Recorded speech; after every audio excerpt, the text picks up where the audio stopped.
बिस्मिल्लाहिर्रहमानिर्रहीम। अस्सलाम वालेकुम अज़ीज़ तलबा, उम्मीद है आप तमाम तलबा खैरियत से होंगे और अपने घरों में महफूज होंगे। अल्लाह ताला आप सबको अपनी हिफ्ज़ व अमान में रखे।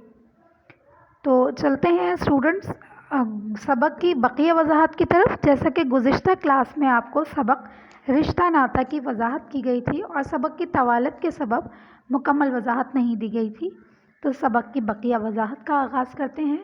सबक का इख्तिताम हमने किया था वालिदैन के एहतराम पर। रिश्तों के हवाले से हम बात कर रहे थे, यानी कि हमारे पास अल्लाह ने रिश्ते नेमतों की सूरत में हमें अता किए हैं, तो रिश्तों की हमें कदर करनी है। जो रिश्ता अल्लाह ने हमें इनायत कर दिया उसकी कदर करें और उसे उसी तरह से निभाएं जैसा कि अल्लाह ने हमें निभाने का कहा है। वालिदैन के बाद हमारे पास जो रूहानी वालिदैन हमारे आते हैं वो हैं हमारे असातिज़ा। बाप तो हमारी जिस्मानी परवरिश करता है, लेकिन उस्ताद हमारी रूहानी परवरिश करता है। माँ बाप खिला पिलाकर जिस्म की परवरिश करते हैं और उस्ताद नेमत इल्म से रूह को परवरिश और तरबियत देता है। स्टूडेंट्स, यहाँ पर असातिज़ा के बारे में कहा जा रहा है कि उस्ताद वो है जो आपको अर्श पर लेकर जाता है, जो आपको इल्म के ज़ेवर से आरास्ता करता है, आपको अदब, आदाब, तहज़ीब और तमीज़ सिखाता है, दुनिया में रहने का सलीक़ा और तरीक़ा सिखाता है। जहाँ कहीं आप ठोकर खाने लगे वो आपको इल्म की रोशनी से मुनव्वर करता है और आपको सिखाता है कि ऐसे नहीं, ऐसे चलना है। तो ये माँ बाप के बाद असातिज़ा का रिश्ता भी हमारे लिए बड़ा अजीम है।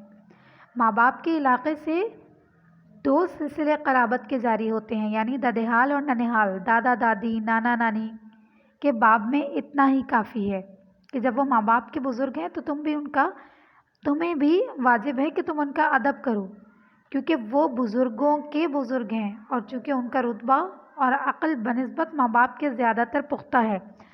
अब यहाँ पर मज़ीद बात की जा रही है मज़ीद रिश्तों की, यानी कि हमारे वालिदैन से वाबस्ता जो रिश्ते हैं हमने उनको भी एहतराम और इज़्ज़त की नज़र से देखना है।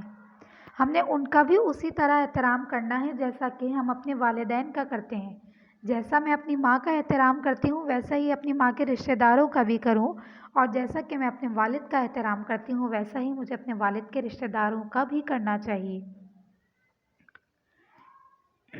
आगे इस पूरे पैराग्राफ में स्टूडेंट्स इसी हवाले से बात की गई है, यानी कि चचा चची तुम्हारे माँ बाप की जगह हैं, क्योंकि जिस दादा दादी की औलाद तुम्हारा बाप है इसी की औलाद वो हैं। तुम्हारी नामवरी या भलाई से इनकी भी नामवरी और नेक नामी है, यानी अगर तुम्हारी शोहरत होगी, तुम्हारी नेक नामी होगी, तो तुम्हारे वालिदैन का और उन रिश्तेदारों का भी नाम उसी तरह ऊंचा होगा और तुम्हारी बदनामी में इनकी भी बदनामी है। बच्चों, ये नुक्ता यहाँ पर काबिल गौर है, यानी कि अगर हम अपनी ज़िंदगी ऐसे गुजारना शुरू करें, अच्छा करेंगे बुरा करेंगे जैसा भी करेंगे हमारा ही फ़ायदा है। ऐसा नहीं है बच्चों, ज़िंदगी में हम कुछ रिश्तों से जुड़े हुए हैं जिनके तक़द्दुस को पामाल करने की हमें इजाज़त ना हमारा दीन देता है ना ही हमारे रिश्ते देते हैं।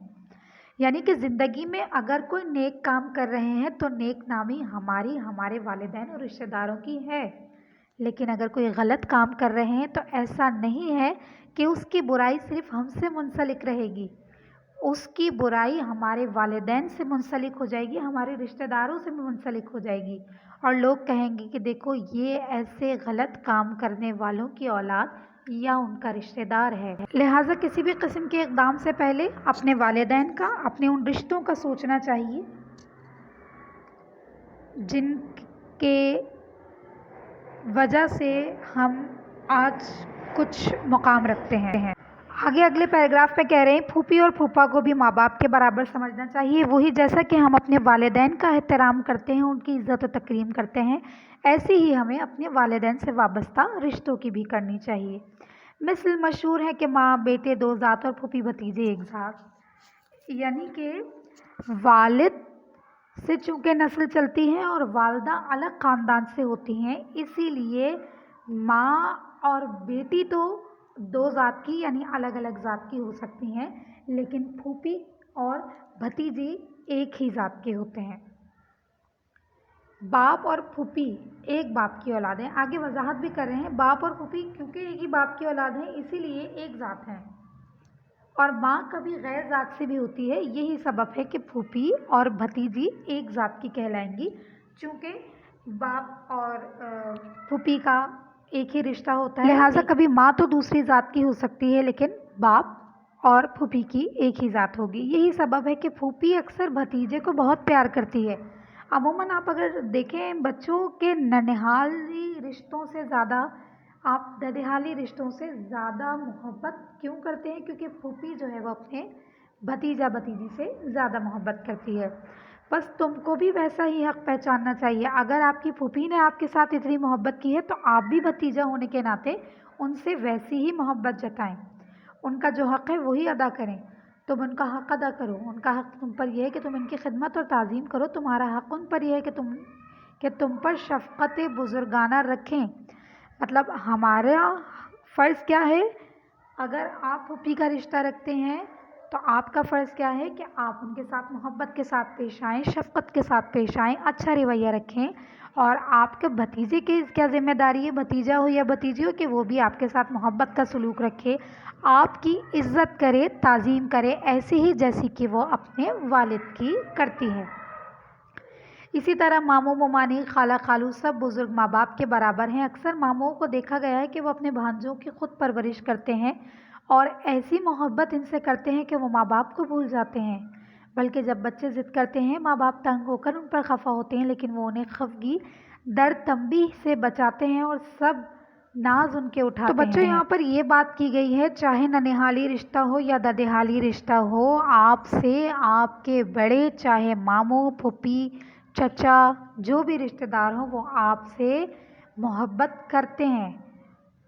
तो आपको क्या करना है? आपने उसके बदले में उनका एहतराम करना है और उनका हुक्म मानना है। तुम्हारा हर एक भाई क़ुव्वते बाजू है, लेकिन मिसल मशहूर है कि बड़ा भाई बाप बराबर। जितना तुमसे बड़ा हुआ उतनी ही ताज़ीम ज़्यादा करनी चाहिए। बड़े भाई बहन तुम्हारी परवरिश में माँ बाप के साथ शरीक होते हैं, उनका तुम पर हक़ है। बहनों को ये ख्याल बहुत होता है कि इनका दिल बहुत नाजुक है, हज़ारों उम्मीद और आरज़ुएँ भाइयों से रखती हैं। जो भी रिश्ते आपसे वाबस्ता हैं बच्चों, आपने उनका एहतराम करना है, ख़ुसूसन अपने बड़े भाई का एहतराम करना है, क्योंकि भाई का दर्जा बाप के बराबर है। जितना वो आपसे बड़ा होगा उतना ही आपको उसका एहतराम बजा लाना है। अगला पैराग्राफ है, अगरचे औरत अपने खाविन के घर में खुशहाल हो, खाविन शौहर को कहते हैं, लेकिन जब इसके बाप भाई को कोई सदमा होता है तो गोया इसकी जान पर सदमा होता है, दिल बेकरार हो जाता है। जो औरत दोनों घरों यानी खाविन और माँ बाप की तरफ से बेफिक्र हो, उसका दिल खुशी से बाग बाग होता है। इधर की बेफिक्री से इधर और उधर की खुशी से उधर हुर्मत बढ़ती है। मिसल मशहूर है कि बेटा बेटी से ज़्यादा भाई बहनों को ज़्यादा प्यारे होते हैं। वाज़ेह हो कि माँ बाप के रिश्ते कुदरती रिश्ते हैं, अपने इख्तियार से बाहर हैं। यानी मतलब ये कि बहनों को भाइयों से ज़्यादा मोहब्बत होती है और मोहब्बत बेइख्तियार चीज़ है। ये रिश्ते ही ऐसे हैं कि आपको एक दूसरे से मोहब्बत होती है। आगे कह रहे हैं कि बुज़ुर्गों की अक्ल पुख्ता और तजर्बेकार होती है, इस वास्ते इनकी राय को भी मुक़द्दम समझना चाहिए। बाद इसके जानना चाहिए कि तुम्हारे हर एक रिश्तेदार को आपस में एक दूसरे का सहारा है। साथ में क्या कह रहे हैं कि हमसे जो बड़े हैं उन्होंने हमसे ज़्यादा ज़िंदगी देखी है, उनका तजर्बा हमसे बहुत आगे है। अगर वो कहीं हमें किसी चीज़ को समझाने पर आएँ, कोई बात समझाएं, तो हमें उनकी बात खामोशी और एहतराम से सुननी चाहिए। आगे से ये नहीं कहना चाहिए कि दुनिया बहुत आगे निकल गई है, आपको नहीं मालूम कि दुनिया में क्या चल रहा है। आपको उनकी बात को मुक़द्दम समझना चाहिए। खामोशी से आप उनकी बात सुनें, तवज्जो से आप उनकी बात सुनें, उनकी राय का एहतराम करें और जिस कदर मुमकिन हो सके ताज़ीम करने के साथ साथ उनकी बात को वैसे ही माने जैसा वो करने का आपको कह रहे हैं। इसमें आपका ही फ़ायदा है। तो स्टूडेंट्स, इस सबक में दर हकीकत रिश्तों के बारे में मुकम्मल तौर पर वजाहत की गई है कि दुनिया में हम रिश्तों से जुड़े हुए हैं, एक दूसरे के साथ रहने में, ایک دوسرے کی بات ماننے میں، ایک دوسرے کی اطاعت کرنے میں، تعظیم کرنے میں ہی ہماری بھلائی ہے، تبھی ہماری زندگی کا کارخانہ چل سکتا ہے۔ تو بچوں، اس سبق کی وضاحت یہیں پر مکمل ہوتی ہے۔ اگلی کلاس میں انشاءاللہ تحریری کام کے ساتھ حاضر ہوں گے۔ جب تک کے لیے اپنا خیال رکھیے گا۔ فی امان اللہ۔